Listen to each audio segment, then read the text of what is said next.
Brought to you by KR Mangalam University. We provide you the platform to turn your dreams into reality. Give wings to your aspirations with KR Mangalam University. Screen पर दिख रही तस्वीर कादिर की है। कादिर एक history sheeter है।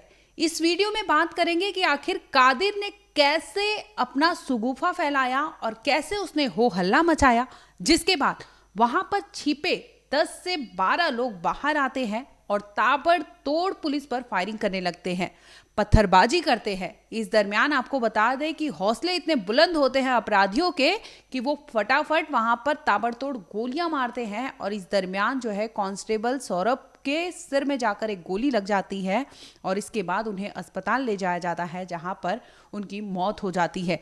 आपको विकास Dubey case याद होगा, जहां पर विकास दुबे को पकड़ने यूपी पुलिस की टीम गई थी, जहां पर उस ठीक ऐसा ही मामला वहां सामने आया था। दबिश डालने गई थी पुलिस और इस दरमियान विकास दुबे के घर से, जो उनका मकान था, वहां से फायरिंग की गई थी ताबड़तोड़ और पुलिस के कई अफसरों को मौत के नींद सुला दिया गया था। ऐसा ही मामला यूपी के गाजियाबाद से आया था। नोएडा पुलिस दरअसल कुख्यात आरोपी जो है कादिर, उसके लिए कब से वो टिप उसे मिल रही थी और लगातार उसको लेकर दबिश डाल रही थी, क्योंकि नोएडा में उस पर 16 अपराध थे और हिस्ट्री शीटर था, जिसकी वजह से पुलिस लगातार उसकी तलाश में थी। इसी दरमियान पुलिस को खबर मिली थी कि वो अपने गाजियाबाद के आलिशान मकान का जो उसका कोठी है उसमें मौजूद है।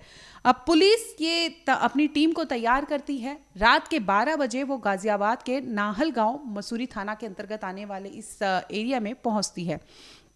पुलिस धीमे धीमे आगे बढ़ती है, उसके कोठी तक पहुंचती है। इसके बाद अंदर वो दबिश डालती है तो उसे कादिर वहां पर मिल जाता है। पुलिस कादिर को पकड़ लेती है रंगे हाथ और क्योंकि वो कुछ कर नहीं सकता था, पुलिस उसे पकड़कर बाहर जैसे ही लाती है, 50-60 कदम मीटर के ऊपर आगे आई होगी पुलिस। इस दरमियान जो कादिर है वो हो हल्ला मचाने लगता है। पुलिस को समझ नहीं पाती कि आखिर हुआ क्या है, क्योंकि उसके कोठी में जिस वक्त पुलिस ने दबिश डाली थी उस वक्त कादिर अकेले था। पुलिस उसे पकड़कर ले ही जा रही थी कि कुछ दूरी पर आकर वो कादिर अचानक से हल्ला मचाने लगा और कहता है, मुझे पकड़ लिया, मुझे पकड़ लिया। मानो वो कोई इशारा कर रहा था, मानो वो अपने कोड लैंग्वेज में कुछ बता रहा था और वहां पर मौजूद लोग सुन रहे थे। इसी दरमियान आपको बता दें कि छिपे हुए 8 से 10 लोग बाहर निकलते हैं। पुलिस टीम को समझ नहीं आती, क्योंकि जिस वक्त पुलिस ने दबिश डाली थी उस वक्त सिर्फ और सिर्फ नील बटे सन्नाटा था, रात का अंधेरा था। ऐसे में पुलिस को कुछ दिखाई नहीं दे रहा था। लेकिन जैसे ही कादिर बाहर आता है घर से, वो बोलता है, पकड़ लिया, मुझे पकड़ लिया।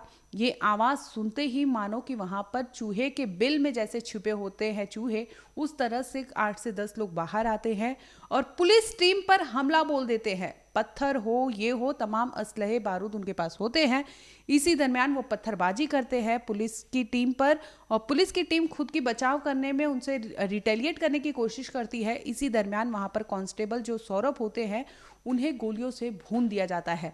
सौरभ को जैसे ही गोली सिर में आकर लगती है, पुलिस की टीम वहां पर डर जाती है। उसके बाद फौरन उसे अस्पताल ले जाया जाता है यशोदा, जहां पर उसे मृत करार दिया जाता है। हालांकि वहां जद्दोजहद होता है, भीड़ और पुलिस कर्मी जो होते हैं उन दोनों उसमें लड़ाई होती है और इस कदर होती है कि आखिरकार पुलिस टीम जो है आरोपी कादिर को पकड़ लेती है और उसे लेकर पहुंचती है। इसी दरमियान गाजियाबाद पुलिस को खबर लगती है कि वहां पर गोलीबारी हुई है, जिसमें एक कांस्टेबल, क्योंकि नोएडा पुलिस के कांस्टेबल की वहां पर हत्या हुई थी, तो ऐसे में मुकदमा जो होता है गाजियाबाद पुलिस थाने में दर्ज कराया जाता है।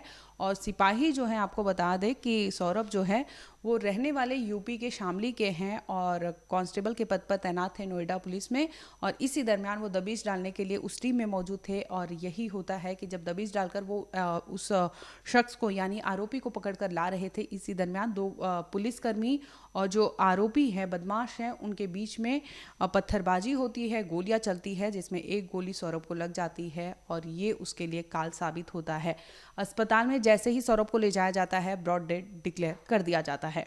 अब यहाँ गौर फरमाने वाली बात यह है कि आखिर कादिर जो है वो एक कुख्यात गैंगस्टर है। लूट बता दे, गैंगस्टर मामलों में और चोरी, ये तमाम ऐसे 3-4 आरोप है जो उस पर लगे थे। ऐसे कुल मिलाकर 16 आरोप कादिर पर लगे थे, जिसकी वजह से लगातार उसकी तलाश में थी नोएडा पुलिस। और आखिरकार उसे जब टिप मिलती है तो वो पहुंचती है। इस दरमियान पता चलता है कि वहां पर वो अपने कोठी में मौजूद है और उसकी कोठी देखेंगे तो एक आलीशान मकान बनाकर वो वहां रह रहा था।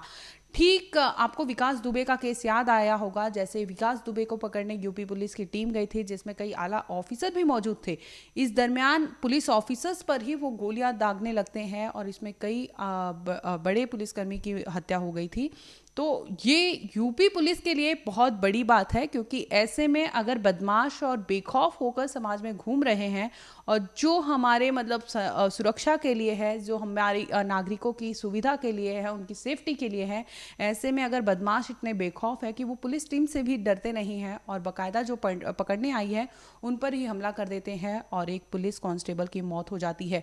ये यूपी पुलिस के लिए बहुत बड़ी क्षति है, क्योंकि इस तरह से गुंडे बदमाश अगर बेखौफ है तो समाज में ये गलत इंप्रेशन जाता है कि पुलिस टीम पर अगर अटैक होना अपने आप में बड़ा सवाल खड़ा करता है कि ऐसे में अपराधी जो है, चाहे गाजियाबाद की बात कर ले चाहे नोएडा की, इस तरह से वो अगर बेखौफ घूम रहे हैं तो समाज के लिए कितना बड़ा खतरा हो सकता है। थाना मसूरी पर एक सूचना प्राप्त हुई कि थाना मसूरी के ग्राम नाहल पर गौतम बुद्ध नगर के एक अच्छी सौरभ को गोली लग गई है, जिसे उसकी टीम के द्वारा यशोदा अस्पताल ले जाया गया है, जहां पर उसे डॉक्टर द्वारा मृत घोषित कर दिया गया है।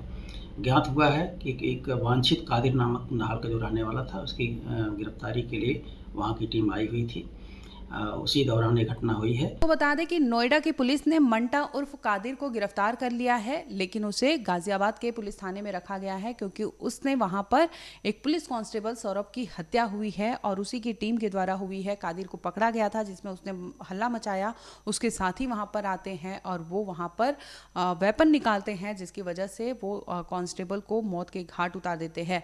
इस तरह बेखौफ उनका जो कायराना हरकत उन्होंने किया है, बेखौफ तरीके से और पुलिस की टीम पर हमला किया है, ये अपने आप में यूपी पुलिस के लिए बहुत बड़ा सबक होगा। और यूपी पुलिस आने वाले टाइम में जो गैंगस्टर है, जो इस तरह के अपराध को बेखौफ तरीके से अंजाम देते हैं, क्योंकि आपको याद होगा कि यूपी का जो जिला गाजियाबाद है वो काफ़ी चर्चा में रहता है। इस पर मूवी भी आई है, जिसमें आपने देखा होगा कि कैसे पुलिस और बदमाश वहाँ पर सिनेरियो जो चलता है, जो माहौल है, उसे दर्शाया गया है।